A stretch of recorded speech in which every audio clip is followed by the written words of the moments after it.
അച്ഛനെക്കുറിച്ചുള്ള ഓർമ്മകൾ പങ്കുവയ്ക്കുന്നതിനിടെ വിങ്ങിപ്പൊട്ടി പൃഥ്വിരാജ് സുകുമാരൻ. പൃഥ്വിരാജിനെ ഇങ്ങനെയൊരു രൂപത്തിൽ ആരും കണ്ടിട്ടുണ്ടാവില്ല. ഇമോഷണലായി അധികം സംസാരിക്കുന്ന കൂട്ടത്തിലല്ല പൃഥ്വിരാജ് സുകുമാരൻ.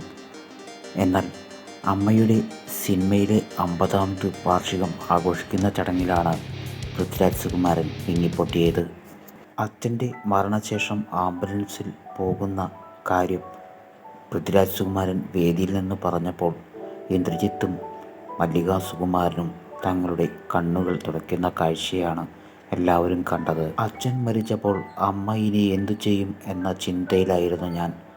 അന്ന് അമ്മ എന്തു ചെയ്തു എന്നതിൻ്റെ ഉത്തരമാണ് ഞാനും ഇന്ദ്രജിത്തുമൊക്കെ ഇന്ന് ഇവിടെ നിൽക്കുന്നത് എന്ന് പറഞ്ഞുകൊണ്ടാണ് പൃഥ്വിരാജ് സുകുമാരൻ തൻ്റെ വാക്കുകൾ അവസാനിപ്പിച്ചത്. അമ്മ ഒരുമിച്ച് അഭിനയിക്കുകയും അമ്മ അഭിനയിച്ച ചിത്രം നിർമ്മിക്കുകയും അമ്മയെ വെച്ച് സംവിധാനം ചെയ്യുകയും ചെയ്ത ഏക മകൻ ഞാനാണ് എന്നും പൃഥ്വിരാജ് സുകുമാരൻ പറഞ്ഞു. സിനിമയിലല്ലാതെ ഏത് തൊഴിൽ മേഖലയിലായാലും 50 വർഷം തൻ്റെ കർമ്മം നിർവഹിക്കുക എന്നത് ചുരുക്കം ചിലർക്ക് കിട്ടുന്ന ഒരു ഭാഗ്യമാണ്. എൻ്റെ അമ്മയ്ക്ക് അതിന് കഴിഞ്ഞു എന്നാണ് പൃഥ്വിരാജ് പറഞ്ഞത്. വാക്കുകൾ കേൾക്കാം.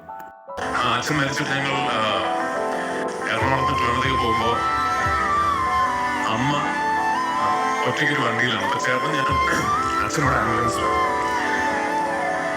അപ്പം അന്ന് ഞാൻ ആലോചിക്കുന്നുണ്ടോ അമ്മ എന്ത് ചെയ്യും, ചേട്ടൻ ഞാൻ ഓക്കെ അമ്മ എന്ത് ചെയ്യും, അമ്മ എന്ത് ചെയ്തു എന്നുള്ള ഉത്തരവാണ് ഇന്ദ്രജിത്തും എന്നിവിടെ നിൽക്കുന്ന ഞാൻ.